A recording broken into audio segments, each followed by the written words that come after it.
मणिकनगर के राजा विक्रमसेन महल के अतिथि कक्ष के बाहर चिंतित होकर टहल रहे थे। उनकी आंखों में बेचैनी साफ झलक रही थी। तभी एक दासी बाहर आई और बोली, महाराज, घायल व्यक्ति को होश आ गया है, आप चाहें तो उनसे मिल सकते हैं। यह सुनकर राजा विक्रमसेन राहत की सांस लेते हुए कमरे के अंदर गए। राजा ने मुस्कुराते हुए पूछा, आप होश में आ गए? यह जानकर हमें बहुत खुशी हुई। अब हमें बताइए, आप कौन हैं? वह व्यक्ति बोला, मेरा नाम कर्मवीर है, मैं तारापुर का राजा हूं। कुछ दिन पहले मैं शिकार के लिए जंगल गया था। वहां अचानक एक बाघ ने मुझ पर हमला किया। उसकी चोट से मैं बेहोश हो गया। अब होश आया तो खुद को इस कमरे में पाया। मुझे नहीं पता कि मैं यहां कैसे पहुंचा। राजा विक्रमसेन ने उसे शांत करते हुए कहा, कर्मवीर जी, मेरा नाम विक्रमसेन है, मैं मणिकनगर का राजा हूं। उस दिन मैं भी गिरिवन में शिकार के लिए गया था। मैंने देखा कि बाघ ने आप पर हमला किया है। मैंने तुरंत अपनी तलवार से बाघ को मार गिराया और आपको यहां ले आया। हमारे राजवैद्य ने आपकी देखभाल की। पूरे 5 दिन तक आप बेहोश रहे। कर्मवीर ने भावुक होकर कहा, राजन, आपने मेरी जान बचाई, इसके लिए मैं आपका हमेशा आभारी रहूंगा। दिन विक्रमसेन बोले, कर्मवीर जी, यह हमारा कर्तव्य था। जब कर्मवीर पूरी तरह स्वस्थ हो गए तो उन्होंने तारापुर लौटने की तैयारी की। जाते समय उन्होंने कहा, अगर कभी मेरी जरूरत पड़े तो मुझे जरूर याद करना। आपकी मदद करना मेरे लिए सौभाग्य होगा। कर्मवीर जब अपने महल पहुंचे तो रानी कनक उन्हें देखकर राहत की सांस लेते हुए बोली, आप इतने दिनों से कहां थे? मैं आपकी चिंता में घुल गई थी। कर्मवीर ने रानी को पूरी घटना बताई और कहा, यह समझो कि भगवान ने मुझे नया जीवन दिया है और एक सच्चा मित्र भी। कुछ महीने बीत गए। एक दिन कर्मवीर के प्रधानमंत्री भजदेव ने आकर कहा, महाराज, मणिकनगर में भयंकर अकाल पड़ा है। फसलें सूख गई हैं, पशु मर रहे हैं और लोग अपना घर छोड़कर जा रहे हैं। ये कर्मवीर यह सुनकर तुरंत बोले, प्रधानमंत्री जी, मणिकनगर के लिए हर प्रकार की सहायता भेजिए। राजा विक्रमसेन हमारे मित्र हैं, उन्होंने हमारी जान बचाई थी। मैं उनके नाम एक पत्र लिखकर दूत के हाथ भेज रहा हूं। दूत जब मणिकनगर पहुंचा तो राजा विक्रमसेन ने पत्र पढ़ा। पत्र में लिखा था, प्रिय मित्र विक्रमसेन, आपके राज्य में अकाल की खबर सुनकर हमें गहरा दुख हुआ।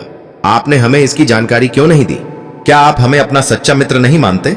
हमने आपके लिए कुछ खाद्य सामग्री और अन्य सहायता भेजी है, कृपया इसे स्वीकार करें। साथ ही हम चाहते हैं कि आप अपने परिवार के साथ तारापुर आकर कुछ दिन हमारे साथ रहें। आपका मित्र कर्मवीर। पत्र पढ़कर उन्होंने राहत और खुशी महसूस की। उन्होंने कहा, कर्मवीर का दिल कितना बड़ा है, उनकी मित्रता हमारे लिए अनमोल है, हमें उनका निमंत्रण जरूर स्वीकार करना चाहिए। विक्रमसेन ने दूत से कहा, कर्मवीर से कहना कि हम जल्द ही तारापुर आएंगे।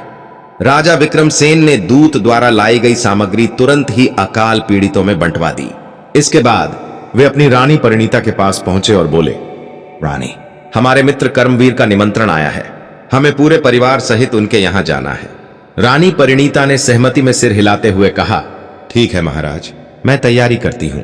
अगले ही दिन राजा विक्रमसेन अपनी रानी परिणीता और पुत्री स्वर्णा के साथ तारापुर की ओर रवाना हो गए।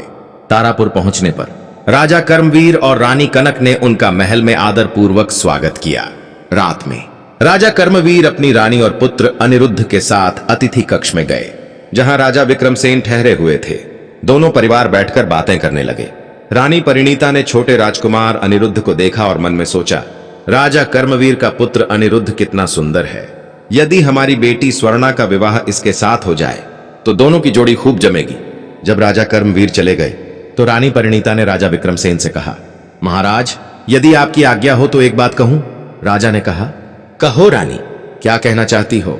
रानी परिणीता ने कहा, महाराज, जब से मैंने राजा कर्मवीर के पुत्र अनिरुद्ध को देखा है तब से एक विचार मेरे मन में आ रहा है।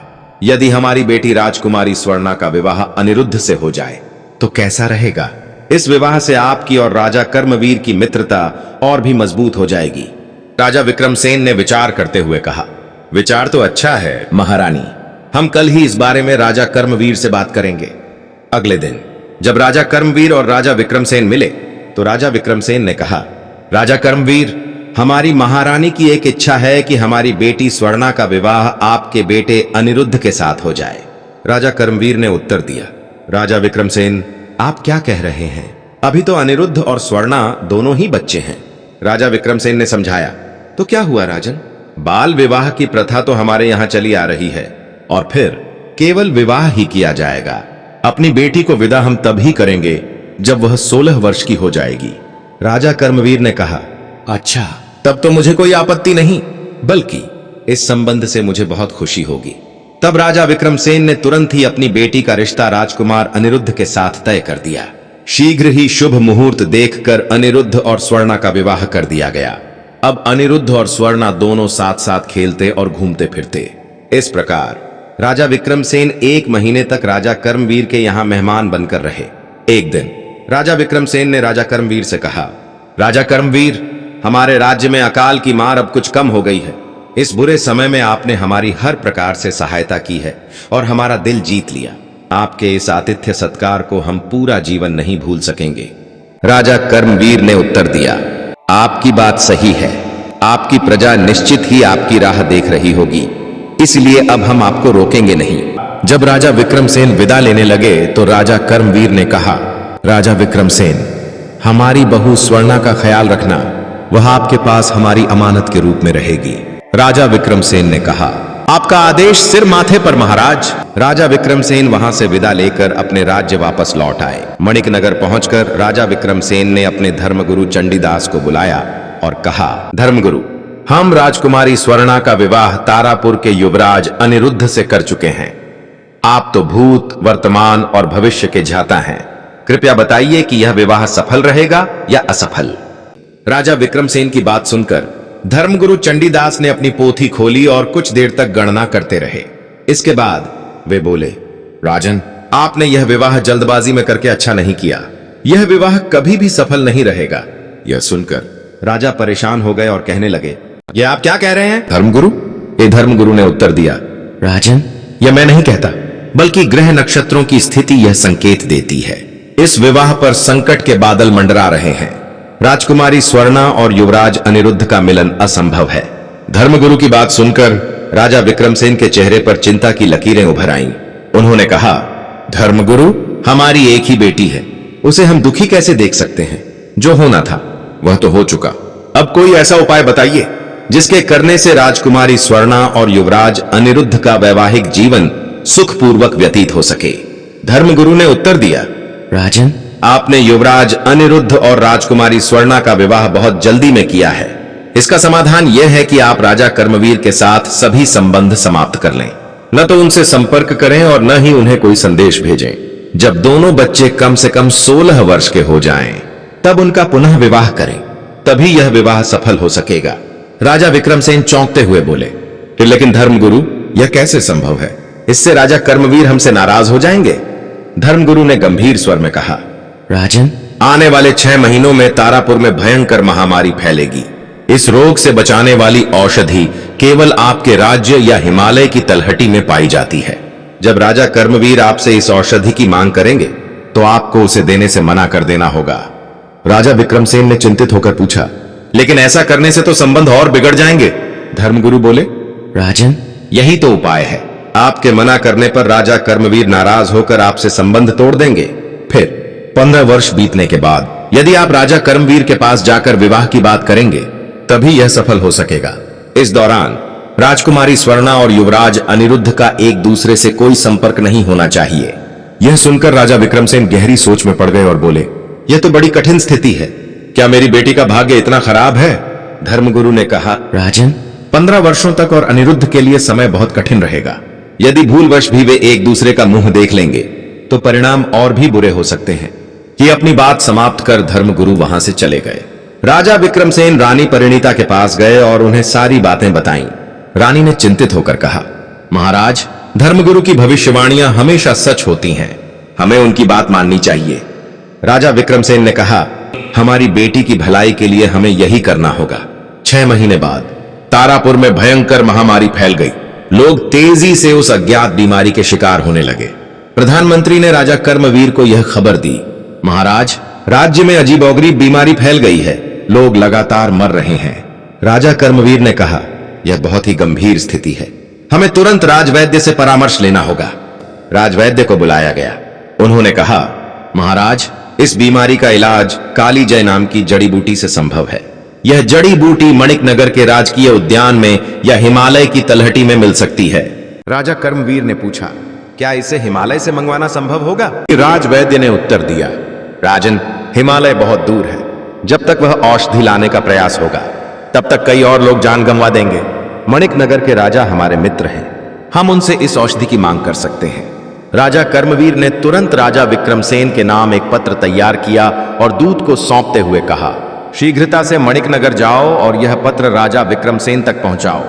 दूत ने आज्ञा का पालन करते हुए पत्र लेकर मणिकनगर का रुख किया। वहां पहुंचकर दूत ने कहा, हमारे महाराज कर्मवीर ने आपके लिए यह पत्र भेजा है। राजा विक्रमसेन ने पत्र हाथ में लेकर सोचा, यह वही कठिन परीक्षा का समय है जिसका जिक्र धर्मगुरु ने किया था।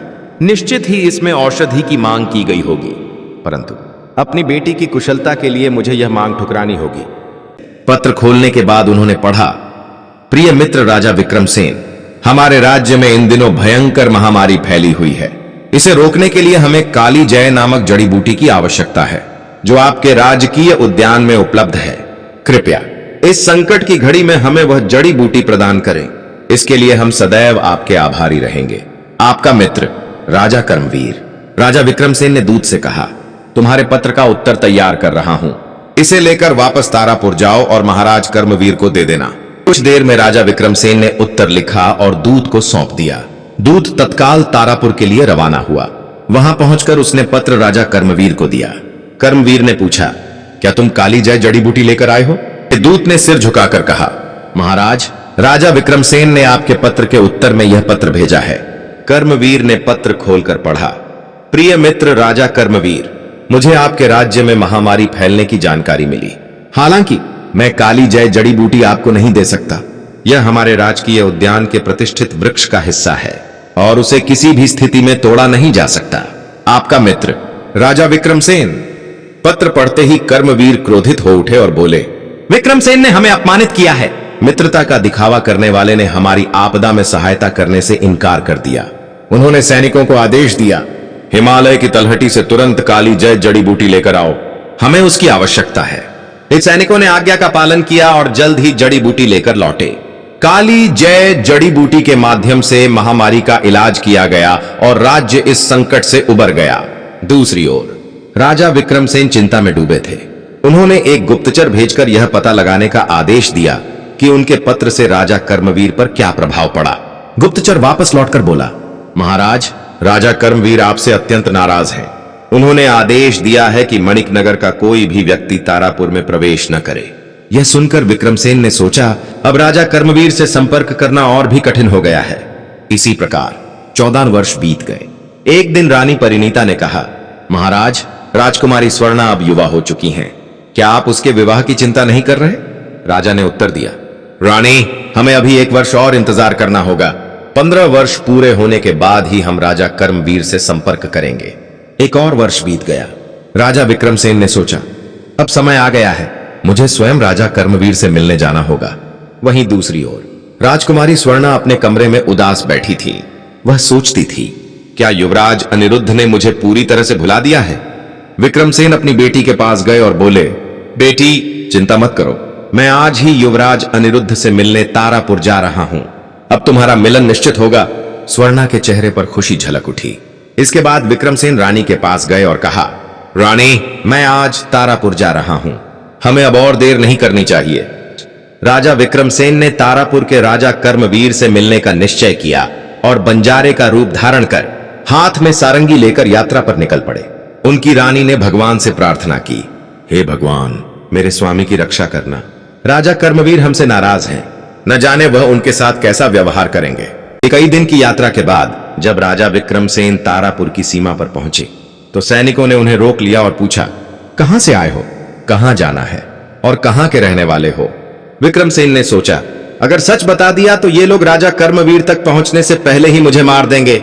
उन्होंने हाथ जोड़कर कहा, भाइयों, हम तो बंजारे हैं, हमारा कोई ठिकाना नहीं, दूर दूर घूमकर गा बजाकर पेट भरते हैं। हमने राजा कर्मवीर की बहुत तारीफ सुनी है, उन्हीं से मिलने जा रहे हैं। सैनिक बोले, अगर ऐसा है तो पहले सारंगी बजाकर सुनाओ, फिर जाने देंगे। विक्रमसेन ने सारंगी बजानी शुरू की। उसकी सारंगी का मधुर संगीत सुनकर सैनिक बहुत ही खुश हुए और कहने लगे, वाह, तुम तो सचमुच बहुत ही अच्छी सारंगी बजाते हो। जाओ, अब तुम दरबार में जा सकते हो, धन्यवाद। सैनिकों से जान बचाकर विक्रमसेन बंजारे के वेश में सीधे तारापुर के राजा कर्मवीर के दरबार में पहुंचे। कर्मवीर ने पूछा, तुम कौन हो? विक्रमसेन ने जवाब दिया, महाराज, हमारे राजा ने आपकी सेवा में कुछ चीजें भेजी हैं और उनके उत्तर जानने के लिए मुझे यहां भेजा है। यह कहकर उन्होंने अपनी गठरी खोली और उसमें से चांदी का थाल निकाला। थाल में लोहे की एक मजबूत जंजीर, रस्सी के 2 टुकड़े और 2 फूलों की मालाएं रखी थीं। एक माला चमेली के फूलों की थी और दूसरी गुलाब के फूलों की। विक्रमसेन ने कहा, महाराज, इन वस्तुओं के अर्थ बताने का उत्तर राजा विक्रमसेन ने मुझसे मांगा है। राजा कर्मवीर ने थाल को देखा और सोचने लगे, इन वस्तुओं का मतलब मुझे समझ में नहीं आ रहा। भला मैं इस दूत को क्या उत्तर दूं? उन्होंने बंजारे से कहा, तुम्हारे राजा द्वारा भेजी गई इन वस्तुओं के सवाल का जवाब हम कल देंगे। तब तक तुम्हारे ठहरने का प्रबंध अतिथि गृह में किया जाएगा। बंजारे ने सिर झुकाकर कहा, जो आज्ञा महाराज। विक्रमसेन को अतिथि गृह में ठहरा दिया गया। दरबार समाप्त होने के बाद राजा कर्मवीर अपने विद्वानों के पास गए और पूछा, क्या आप में से कोई इन वस्तुओं का अर्थ बता सकता है? विद्वान एक दूसरे का मुंह देखने लगे। राजा ने निराश होकर कहा, यह हमारे राज्य के लिए शर्म की बात है कि यहां ऐसा कोई विद्वान नहीं है जो इनका अर्थ समझ सके। यह कहकर राजा चिंतित होकर अपने कक्ष में चले गए। रानी ने उन्हें परेशान देखकर पूछा, महाराज, आप इतने चिंतित क्यों हैं? राजा ने उन्हें थाल की वस्तुओं के बारे में बताया और कहा, रानी, आज राजा विक्रमसेन ने एक दूत भेजा है। उसने कुछ अजीब सवाल किए हैं जिनका जवाब हमें समझ नहीं आ रहा। इसी कारण मैं परेशान हूं। तभी युवराज अनिरुद्ध वहां आए और माता पिता को उदास देखकर पूछा, क्या बात है? आप दोनों इतने चिंतित क्यों हैं? राजा ने उन्हें थाल की वस्तुओं के बारे में बताया और कहा, बेटा, अगर हम इनका अर्थ नहीं बता सके तो मणिक नगर के सामने हमारी बहुत बेइज्जती होगी। दरबार में हमारा अपमान होगा। अनिरुद्ध ने थोड़ा सोचा और कहा, पिताजी, आप चिंता मत करें। मैंने इन वस्तुओं का अर्थ समझ लिया है। कल मैं दूत के सवालों का जवाब दूंगा। तुमने क्या जवाब सोचा है बेटा? अनिरुद्ध ने उत्तर दिया, पिताजी, आप मुझ पर भरोसा रखें। बस दरबार में यह घोषणा कर दीजिए कि दूत के सवालों का जवाब मैं दूंगा। कर्मवीर ने सहमति जताई। अगले दिन दरबार में बंजारे विक्रमसेन ने पूछा, महाराज, थाल में रखी वस्तुओं का उत्तर आपने सोचा? कर्मवीर ने कहा, इन सवालों का उत्तर युवराज अनिरुद्ध देंगे। बंजारे ने कहा, मुझे कोई आपत्ति नहीं है। अनिरुद्ध ने थाल की वस्तुओं की ओर देखा और कहा, इन वस्तुओं का अर्थ यह है, राजा विक्रमसेन हमें यह संदेश दे रहे हैं कि हमारे राज्यों की अलग अलग राहें अब एक होनी चाहिए। जंजीर का मतलब था कि आप हमें जकड़ सकते हैं, लेकिन हमने इसे तोड़ दिया, जिससे हमने अपनी स्वतंत्रता दिखाई। रस्सी के 2 टुकड़े हमारे अलगाव का प्रतीक हैं, जिन्हें मैंने जोड़ दिया। फूलों की मालाएं दिखाती हैं कि अब हम विवाह के जरिए एक हो सकते हैं। यह सुनकर विक्रमसेन चकित हो गए। उन्होंने कहा, युवराज, आप सच में बहुत बुद्धिमान हैं। आपने बिल्कुल सही उत्तर दिया। इसके बाद विक्रमसेन ने अपनी पहचान उजागर करते हुए कहा, महाराज कर्मवीर, मैं राजा विक्रमसेन हूं। यह प्रस्ताव मेरे राज्य और आपके राज्य को जोड़ने के लिए था। मुझे क्षमा करें कि मैंने इतने वर्षों तक दूरी बनाए रखी। राजा कर्मवीर ने कहा, हमारे बीच के सारे मतभेद अब समाप्त हो गए हैं। हम इस विवाह को स्वीकार करते हैं। कुछ समय बाद राजकुमारी स्वर्ण और युवराज अनिरुद्ध का धूमधाम से विवाह कर दिया गया। दोनों राज्यों के बीच शांति और मित्रता का नया अध्याय शुरू हुआ। तो दोस्तों, कहानी अच्छी लगी हो तो वीडियो को लाइक करना और ऐसी ही कहानियों सुनने के लिए चैनल को सब्सक्राइब करना मत भूलना। धन्यवाद।